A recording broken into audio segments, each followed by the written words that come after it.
এবং কি বলবেন এ নিয়ে? আজকের দুই মহান ব্যক্তিত্বের জন্মদিন, জাতির পিতা মহাত্মা গান্ধী এবং লাল বাহাদুর শাস্ত্রী। আমরা তাদেরকে স্মরণ করে এবং গতকাল 1 অক্টোবর গেছে প্রবীণ দিবস, আমরা আজকের স্বাস্থ্য শিবির করছি। কিন্তু আমরা যেটা সিদ্ধান্ত নিয়েছি, আমরা নতুন কর্মসূচি আজকের তার শুভ সূচনা করলাম, সেটা হচ্ছে শ্রদ্ধা। এই শ্রদ্ধা কর্মসূচি হচ্ছে আমাদের এলাকার যারা প্রবীণ মানুষ, আর্থিকভাবে যারা পিছিয়ে পড়া, সেই মানুষ অনেকে স্বাস্থ্য পরীক্ষা করতে পারে না নিয়মিত। আমাদের এই যে ভাই বোনেরা আছে, এরা অলরেডি প্রশিক্ষণ নিয়েছে এবং তারা গ্রামে গ্রামে যাবে। সেই সমস্ত প্রবীণ বয়স্ক মানুষ যারা আছেন তাদেরকে তারা সুগার মাপবে, প্রেশার মাপবে, ওজন দেখবে এবং প্রতি মাসে মাসে সেগুলোকে তারা নথিবদ্ধ করবে। যদি কারুর কোনো বড় অসুখ ধরা পড়ে, তখন তারা তৎক্ষণাৎ আমাদের যারা সহযোগী বড় ডাক্তারবাবু আছে তাদের সঙ্গে যোগাযোগ করবেন। এবং এই কর্মসূচিটার নাম দিয়েছি আমরা শ্রদ্ধা। এই কর্মসূচিটা ধারাবাহিকভাবে হবে এবং প্রয়োজনে আমরা এর সংখ্যা বাড়াবো। আপাতত আমরা 4টে পয়েন্ট ঠিক করেছি। আজকের 450-200 প্রবীণ মানুষ এসেছিলো, তাদেরকে আমরা রেজিস্ট্রেশন করেছি, যাদেরকে আমরা প্রতিনিয়ত দেখব। সেই কাজটা আমরা করার দায়িত্ব নিয়েছি। আজকে তার সূচনা হল। স্যার, আজকে দেখলাম শিক্ষকদের যে প্রত্যেকে ব্যাচ লাগানো আছে, উই ডিমান্ড জাস্টিস, আজকে এই অনুষ্ঠানের মাধ্যমে আপনারা এটা দাবি করছেন। আসলে আজকের তো স্বাস্থ্য সংক্রান্ত বিষয়।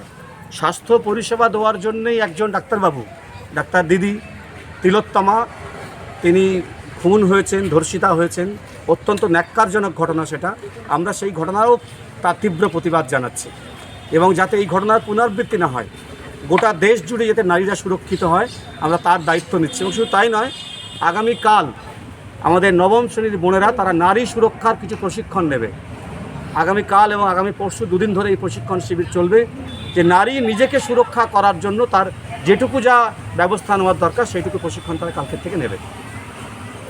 স্যার, একটা জিনিস, স্কুলে মানে সচরাচর দেখা যায় না যে স্বাস্থ্য শিবির করা, যেটা একটা রূপ নিয়েছে আজকে এই কাশীপুর কিশোর ভারতী বিদ্যালয়।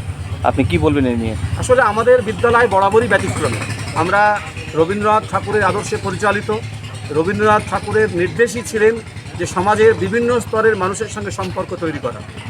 আমাদের সে সমস্ত শুধু পাঁচিল দিয়ে ঘেরা একটা স্কুল নয়, গোটা কমিউনিটির স্কুল।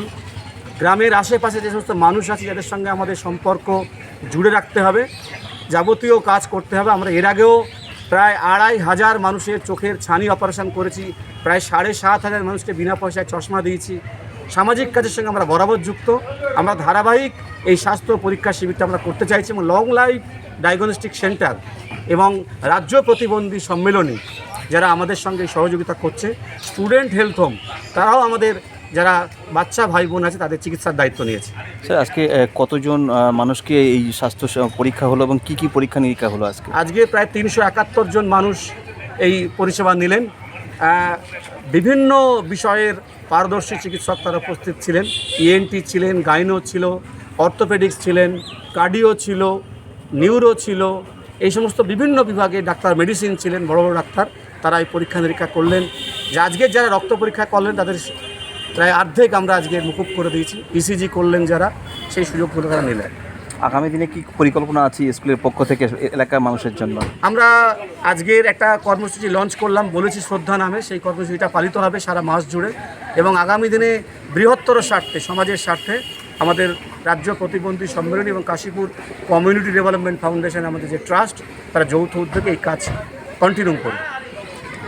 স্যার, বলছে অনেকের প্রশ্ন আছে যে এই স্বাস্থ্য শিবিরটা কি এই প্রথম শুরু হলো এবং এটা কি প্রতিনিয়ত চলবে? অনেক মায়েদের প্রশ্ন আছে যে একবার দেখি আর হয়তো বড় বড় ডাক্তাররা আসতে পারবেন না। আমরা চেষ্টা করব এইটার একটা ফলো আপ শিবির তো হবেই, অত 1-1.5 মাস 2 মাসের মধ্যেই। আজকের যারা দেখালেন তাদের একটা ফলো আপ শিবির অবশ্যই হবে। আর আমরা চেষ্টা করছি এটাকে ধারাবাহিক করার জন্য।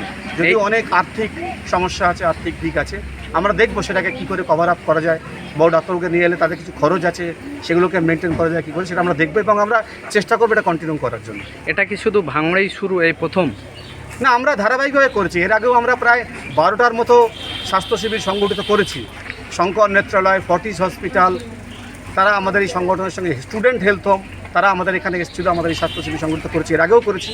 আমরা লকডাউনের পর থেকে আবার এই ব্যাপক হারে কাজটা শুরু করার চেষ্টা করছি। এরপরে আপনারা কিভাবে ছড়াবেন মানুষের কাছে কাছে, কিভাবে যাবেন? আমাদের ভাই বোনেরাই মানুষের কাছে যাবে। নাম রেজিস্ট্রেশন তারা গ্রামে গ্রামে যাবে, তারা যেমন গ্রামে গ্রামে সার্ভে করে নাম তুলে নিয়ে এসছে, আবার গ্রামে গ্রামে যাবে, তারা এই কাজ করবে। এখন বর্তমানে আমরা দেখতে পাচ্ছি যে ক্যান্সার, যেটা আমরা আগে শুনতাম মুখে, কিন্তু এখন বর্তমানে দেখা যাচ্ছে গ্রামে গ্রামে মানে ছেয়ে যাচ্ছে।